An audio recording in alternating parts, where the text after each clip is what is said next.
Hello అండి. ఇది మా మునగాకు చెట్టు. ఆషాఢంలో కంపల్సరీ మునగాకు తినాలని పెద్దవాళ్ళు చెప్తారు. అందుకేనేమో ఇది చక్కగా మంచి ఆకుతో ఎంత బాగుందో. రాత్రి వర్షం పడిందేమో చక్కగా కలకల్లాడిపోతుంది గ్రీన్గా. దీంతో ఇప్పుడు పొడిపప్పు ఎలా చేసుకోవాలో చూసేద్దాం. ఇది కమ్మగా ఎంతో బాగుంటుంది. దీనికోసం ముందుగా ఒక 2 గ్లాసులు కందిపప్పు చక్కగా కడిగి 1 గంట పాటు నానబెట్టుకుందాం. కుక్కర్లో కడుగుతున్నాను కానీ కుక్కర్ విజిల్ పెట్టద్దు. ఇది విడిగానే ఉడకబెట్టుకోవాలి. పప్పు మరీ మెత్తగా అవ్వద్దు కదా. ఆ తెచ్చుకున్న ఆకుని చక్కగా శుభ్రం చేసుకుని రెడీ చేసుకున్నాను. ఈనెలు లేకుండా తీసేస్తే మనకి తినేటప్పుడు బాగుంటుంది. పప్పు ఇలా సగం ఉడికాక దానిలో ఇప్పుడు మనము బాగు చేసి పెట్టుకున్న మునగాకును వేసేద్దాం. మునగాకు ఐరన్, కాల్షియంతో చాలా రిచ్ ఆకుకూర. ఐసైట్, ఇమ్యూనిటీని బాగా పెంచుతుంది.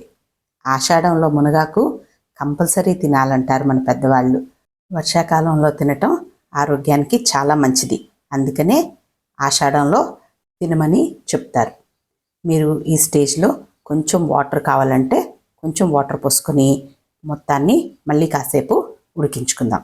ఆకు, పప్పు 2 కూడా చక్కగా మగ్గిపోయాయి. ఇప్పుడు దీన్ని తాలింపు వేసుకోవాలి. ఎండుమిర్చి, వెల్లుల్లి, జీలకర్ర, ఆవాలు, మినపప్పు, కరివేపాకు వీటితో తాలింపు వేసుకుందాం. ఆకుకూరలు మనకి మంచిగా అరగాలంటే కంపల్సరీ దానిలో వెల్లుల్లి కానీ ఇంగువ కానీ వాడాలని రీసెంట్గా నాకు తెలిసింది. ఆకుకూరల్లో ఉండే సెల్యులోజ్ అనేది మనకి సల్ఫర్ యాడ్ అయితే చక్కగా అరుగుతుందంట.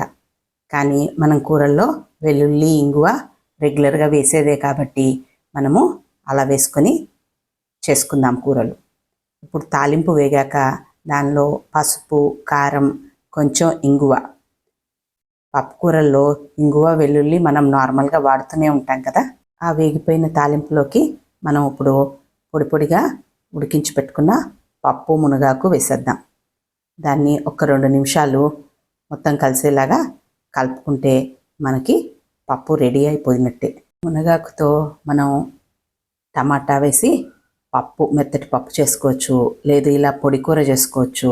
శనగలు వేసి పాటోలీలా చేసుకోవచ్చు. లేదు కారపొడి చేసుకోవచ్చు. ఎన్నో బెనిఫిట్స్ ఉన్న ఈ మునగాకుతో మనం వారానికి ఒకసారన్నా ఏదన్నా కర్రీ చేసుకోవటం చాలా చాలా మంచిది. లేదు కరివేపాకులాగా ప్రతి కూరలోనూ కాస్త వేసుకున్నా ఇది కూడా ఒక మంచి ఐడియానే. మనం ఇప్పుడు సర్వింగ్ బౌల్లోకి తీసేసుకుందాం.